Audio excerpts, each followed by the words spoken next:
Hi everyone. Today in this video let us discuss about the salt value in pharmacokinetics.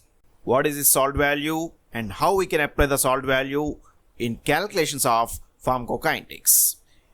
Drugs can be given by the different routes of administration. The one of the widely used route of administration is the oral route. But when the drug is given by the oral route, the plasma concentration of the drug mainly depends on one of the process, that is the absorption of the drug through the GI tract, which may also involve the first pass metabolism. If the drug is not significantly absorbed through the GI tract, it shows the poor bioavailability. Of course, the bioavailability can also be influenced by the first pass metabolism, but absorption is the first process which can affect the bioavailability of the drugs. Similarly, when the drugs are given by the IV route, the solubility of the drug in the plasma is very important. If the drug is not soluble, it cannot be given by the IV route because it is going to be precipitated after the injection. And even when the drug is given by the oral route, the absorption of the drug mainly depends on the solubility of the drug. So the aqueous solubility is one of the important criteria for the drugs, whether they are given by oral route or IV route. We can improve the aqueous solubility of the drugs by many ways, and one of the important widely used method is the conversion of the drug into its salt form. So when the drugs are going to be converted into their salt form, we can improve the aqueous solubility of the drugs. Let us take the example of quinidine. Quinidine is somewhat having less solubility. Quinidine is coming from the cinchona alkaloids, which is having the structure like this. And here it is having the quinoline nucleus. Because it's having the quinoline nucleus, now this acts as a base. And since the quinidine is a base, it can form a salt with the acids. So we can prepare the few of the salts like the quinidine sulfate or quinidine gluconate, which are having the more aqueous solubility compared with the quinidine. In this way, water solubility can be improved by conversion of the drug into their salts. Similarly, let us take another example, theophylline. Theophylline is one of the bronchodilator, which is a methyl xanthine. It is having the structure like this. It is the 1,3-dimethyl xanthine. And this theophylline is again having somewhat less water solubility. But when this is going to be converted into another salt by reaction with the ethylene diamine, it produces another salt, aminophylline. So aminophylline is the ethylene diamine salt of the theophylline. Now this aminophylline is having the more water solubility compared with the theophylline, which can be given by the oral route with significant absorption. Similarly, naproxen. Naproxen is having the structure like this, and it is one of the non-steroidal anti-inflammatory drug belonging to the aryl propanoic acid category. This drug is available at the different doses and different forms. For example, naproxen is available as a plain form at the different doses. One of the doses is the 250 mg. Similarly, this drug is also available as naproxen sodium. That means it is available as a salt form at a dose of 275 mg. Now, why there is a difference between the dose of the naproxen plain and naproxen sodium? The plain drug is available at 250 mg, but the naproxen sodium is available at the 275 mg. What is the reason for this difference? So here we can conclude that the dose of the drug is not equivalent to the dose of its salt. So here the naproxen is 250 mg is equivalent to the 275 mg of the naproxen sodium.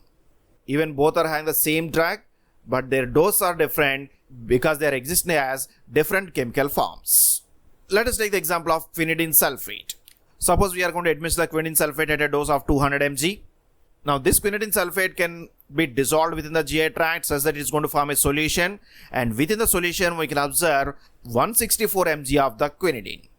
That means out of 200 mg of the quinidine sulfate, only 164 mg of the quinidine is going to be released.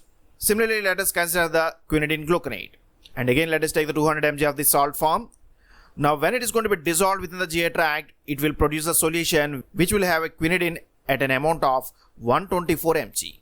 200 mg of the quinidine sulfate is going to release the 164 mg of the quinidine, whereas same 200 mg of the quinidine gluconate release the 124 mg of the quinidine. Now here this quinidine sulfate release the more amount of the quinidine, which is more available for the absorption, whereas quinidine gluconate is releasing the less amount, so it is less available for absorption. In this way, even the dose is same, that is 200 mg, the quinidine sulfate is not equivalent to quinidine gluconate. So here the salt value comes into the play. So now we can conclude that salt forms may not be equivalent. All we have seen, the quinidine sulfate is not equivalent to quinidine gluconate. Similarly, naproxen is not equivalent to naproxen sodium. So at many of the times, the salt forms of the drugs may not be equivalent. So all we have seen, the 200 mg of the quinidine sulfate is going to release the 164 mg of the quinidine. Then 1 mg of the quinidine sulfate releases how much amount of the quinidine? So 1 mg of the quinidine sulfate will release the 164 by 200 of the plain quinidine. So which on solving will get 0.82. So 1 mg of the quinidine sulfate is equivalent to the 0.82 mg of the quinidine, and this value is called as salt form correction factor. So whenever we are going to use the quinidine sulfate as the salt form, we have to apply the correction factor of 0.82. Similarly, when we take the 200 mg of the quinidine gluconate, it is going to release the 124 mg of the quinidine. So again, we can calculate the salt factor. So 1 mg of the quinidine gluconate is equal to 124 by 200 of quinidine. So which on solving it gives the 0.62. So quinidine gluconate is having a salt factor of 0.62. So this salt value is also called as salt form correction factor, which should be applied when we use the quinidine gluconate. Similarly, let us see the naproxen. 275 mg of the naproxen sodium is equivalent to 250 mg of the naproxen. So already we have seen that even these two are different in the doses, but they will release the same amount of the drug. Then 1 mg of the naproxen sodium is equivalent to how much amount of the naproxen? So it will be 250 by 275 of naproxen, which is nothing but 0.91. So 1 mg of the naproxen sodium is equal to 0.91 mg of the naproxen. So again, this is the salt form correction factor for the naproxen sodium. In this way, every drug salt form will have a different correction factor based on the type of salt and type of the drug. So we have to apply the salt form correction factor during the calculations in the pharmacokinetics. So what is the use of the salt value? So all we have seen that the drug is not equivalent to its salt form. So here we have to apply the salt value or salt form correction factor where we require an accurate dose of the drug. For example, the drugs with the narrow therapeutic window. In such types of drugs, we have to administer the correct dose of the drug. For example, the theophylline. Theophylline is having a narrow therapeutic window, and at the toxic level, it can produce a cardiotoxicity and CNS stimulation.